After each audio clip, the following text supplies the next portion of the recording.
Are you looking for a free and open source alternative to various online services like word processing, social media, or even creating diagrams?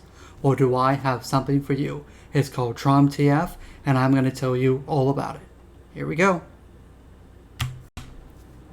This is trom.tf. It is a collection of trade-free online services that everybody can use. Now, you might be asking yourself, what is trade-free? What do they mean by that?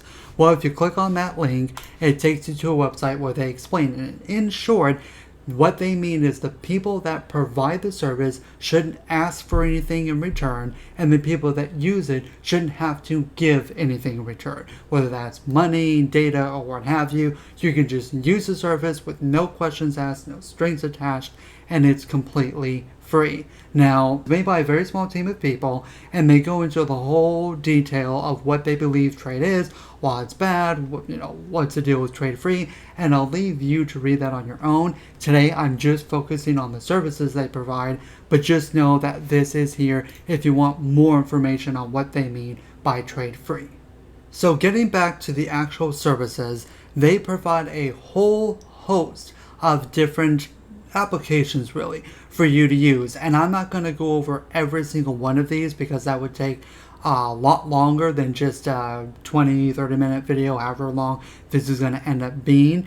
But what I will do is go over 3 of my favorite ones and show you how they work. So first one I want to show you here is Send. This is essentially like Firefox Send, but it's free and open source and not made by Mozilla. Now, the last time I tried to load this, it was down. I don't know if it's the domain or the server itself, but it's just not quite working. So I won't be able to show you that one, but I do want to show you a few others. The other one I want to show you is Diagrams. Now, what Diagrams is essentially a flowchart maker where you can use to make various things that you might need for a business. So say a Gantt chart or anything else of that matter. So you have all these options and you go into here and you select something. So I need an HTML table. I can throw that in here. You go into Advanced and maybe you need a vertical tree layout. Throw that into here. You can go in and edit these things, to say whatever you want. So you have the ability to use this for whatever you want. There are a lot of different tools. There are general diagrams, miscellaneous, advanced, basics. There are also various arrows that you can use, flowchart diagrams, entity relation diagrams. So if you need to do something with an entity relationship diagram, you can easily throw this in and use that. UML, I forget what it stands for. And of course, I'm in OIT, so any instructor watching this would be immensely embarrassed. But you can use that for the various UML diagrams that you need as well. Other tools up here at your disposal. You can export it as images, as a PDF, as a diagram tool that you can use with another program you may have, like say on Windows or something like that. You can publish this via link. You can add it to a library. You can print it, do as you see fit. You can take the diagrams and change them. So you can color them as you see fit. You can fill with a gradient or a full color. You can edit the line color as well. Opacity, you can make it rounded if you want. You can make it kind of glass look. You really have the ability to take each little element of every single diagram that you want to create and change it to your liking. Again, it's completely open source, which really makes this quite an amazing tool.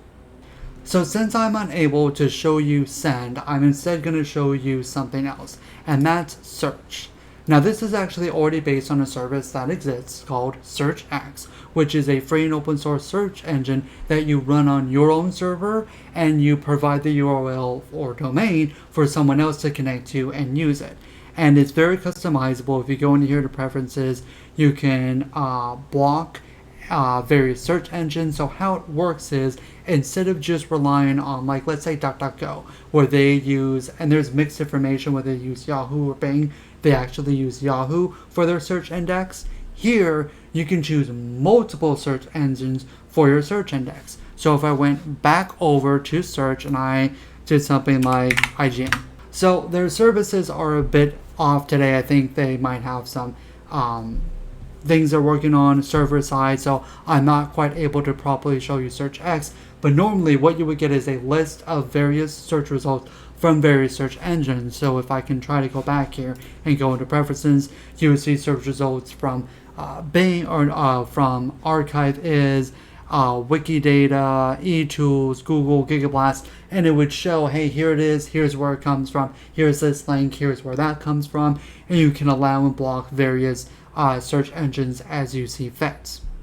You can also change the various theme that it uses. So if you wanted to use a legacy theme, you click that, click save, and then it will switch back over to a normal theme that it might, or a different theme that it might use, and you can go in and change some of the other various things, including safe search. You can choose post or get for the method, and essentially that makes it more or less private.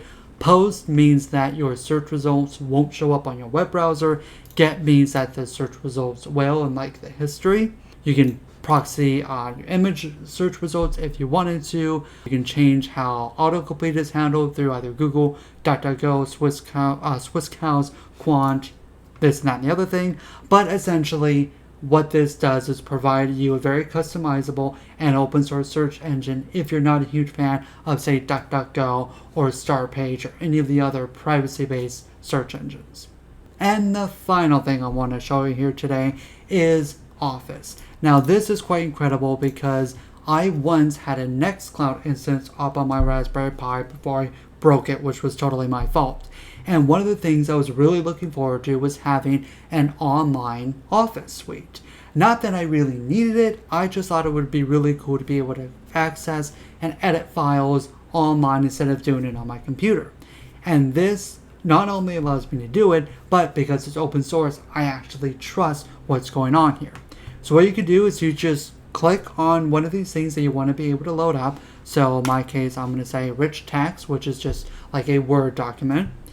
Then it will ask you some information. So what they mean here by own pad, expiration date, or add a password, the pad is essentially like the drive that this information is being stored on. And you get one provided to you for free without having to create an account. But if you want a persistent pad you can just permanently store stuff on and not worry about it being deleted, you do create an account.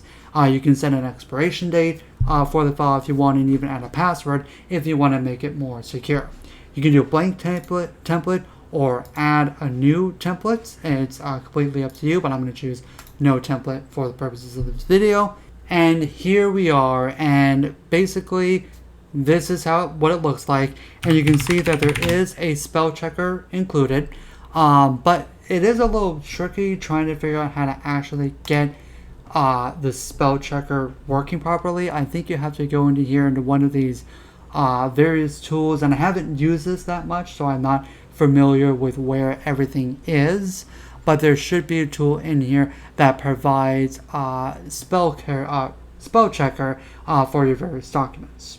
Yeah, I'm having a hard time finding it. This is something that maybe the team over at Trom can improve on, getting the spell checker to be more easily accessible. At the very least, make it so instead of right-clicking and only having paste as an option, you can right-click and it provides the correct spelling like a lot of other tools do. So let's say you've finished with your document and you want to go back to your drive. You click over here to this icon that says go to your correct drive. This will then take you to essentially the online drive where you store all your various documents. Now normally this won't be filled out. Your account, this would, I believe, say A for anonymous, or it might just allow you to create one. But in my case, I did actually create an account so I can have the persistent storage, which is quite nice. And there are a few other tools you can access here as well. So there's a calendar you can access. There's also contacts. So this isn't just about writing documents. There are many other things you can do here as well. But getting back to the drive, you have various things that you can do here. You can have your documents stored here. You can have your templates that you want to create and have them stored here. You have the trash. The only downside here is that you get 200 megabytes of storage, so you're not able to do anything with like a really fancy PowerPoint. You have to keep it kind of basic. But if you're using this just for basic Word documents or coding or anything else like that, this can work out really well. So bringing you back here to the home screen, I wanted to show you what some of the other tools in here look like. So if we went over to Sheet, this is like an Excel type layout. So when I say no templates, great. And what this does is provide for you an Excel-like layout that you can use to create whatever you want for, whether it's statistics class or maybe doing something for accounting. You can create something here and do as you see fit. And it's very familiar because it uses only Office, which is open source. A lot of the tools look very familiar to that of Excel or Calc from LibreOffice, so everything looks pretty familiar and easy to jump in and start using it. And the final thing I wanted to show you here is Whiteboard, and the reason is I've actually had instructors at OIT use Google Whiteboard before, and I'm like, there's got to be an open source alternative, and there is. So with this, you can go in and create whatever you want. So I'm just going to create a very basic smiley face. My apologies, I can't draw worth shit. Now there isn't an actual eraser in here. What you do is if you want to get rid of something, you just hit the clear button and it goes away. So if I go back and draw my little horrible smiley face, I can go in and do the move tool, and I can move the various parts of my horrendous drawing around as I see fit. So I can move the eyes all over the place and just kind of make a big giant mess and then clear the screen when I'm ready. I can change the width of the actual pen. I can change the opacity so I can make more see-through if I want to. I can also change the color so I can make it red if I see fit. And again, if I'm done with my work, I can just do clear. Now you also have the option to do undo and redo. So if you made a mistake, you can undo it instead of having to go in and find the eraser and erase something. Just undo it and you're good to go. And you can even go in and type in text. So you go into here and you can just put whatever you want. Hello. And you can then change the text. So if I go in and select it, I believe, yep, you can just click on the individual color and it will change the text accordingly. So that was a quick preview of some of my more favorite tools available from trom.tf, but like I said, there are a lot of different things out here, more than I can possibly show you in one video, and you should probably go and check it out for yourself and see what you end up doing and not liking. Now there are a couple things I want to make note of. First off, that there was, at least they got rid of it, I noticed, which was smart. There was an application in here for you to be able to store your passwords, and with that, oh nope, it's right here, pass. They have that store your passwords on a server is always a dangerous idea warning, and they're essentially trying to scare you away from using this. Now if they were going to actively try to keep you from using this service, why have it here? Maybe somebody asked for it and maybe they provided it for that one person, but if they clearly are against people wanting to use it, why make it available? It just doesn't make any sense. And the other thing that's actually something that they can really improve on is how to go through and contact them and contribute to the project. So by going from here, you might wonder, well, what am I supposed to click on to contact them? What am I supposed to click on to contribute? Well, you actually have to start by clicking on this TradeFree link, which then takes you back over here. Nope, that's not it. See, even I screwed up clicking on the wrong thing. TradeFree was not it. I think it's the ruining link that takes you to that. Nope, it's not the ruining link either. I'm not going to edit this out too much because I want you to see how much of a pain in the ass this is. Might be under we. It is. Nope. Yep, it is. Okay, so you start by clicking on we. Once you get to that link, then you go down and click on tromsite.com. Once you get to that website, you can then scroll all the way down to where you can contact them here. And you go through and you can search their facts and questions, or you can send them an email. And I've actually done this before because originally their applications didn't have the source code link provided, so I was kind of up in the air whether or not everything was actually free and open source.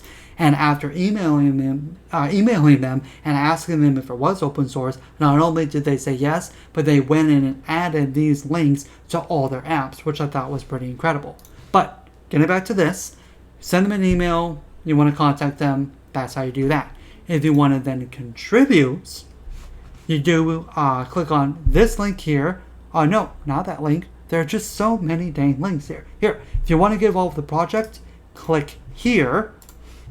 And then you can immediately get sent to the various ways that you can go through and help with their project. That's a lot of shit you had to follow. You have to know which one of these to click on correctly. Then you have to go and click on another link to go to a website to where you then go through and know which here to click on to either contact them or get involved with their project. And it's just a few too many steps in my opinion. Right here, they should have a contact us link and get involved with the project here link right there. Quick and easy access instead of jumping through a bunch of different hoops just to contact them or get involved with the projects. So that was a look at trom.tf, a collection of free and open source applications that you can use with no strings attached. And while it isn't perfect and some of the services are a bit buggy and down and not quite working properly, it is still something that not a lot of other people, in fact almost nobody else, is providing, and really just give you a solution to the problem of not having enough free and open source services to use online. Now there are a few things about the website that I would improve myself, like adding easier links to go in and contact them and contribute to the project. But other than that, it's pretty fantastic, and it's something I can easily recommend to any of you FOSS enthusiasts to try out for yourself. But that's all I have to say about that. If you liked the video, click the like button. If you really liked it and you want to help support the channel, consider subscribing. Thank you so much for watching, and I hope you have a wonderful day. See ya!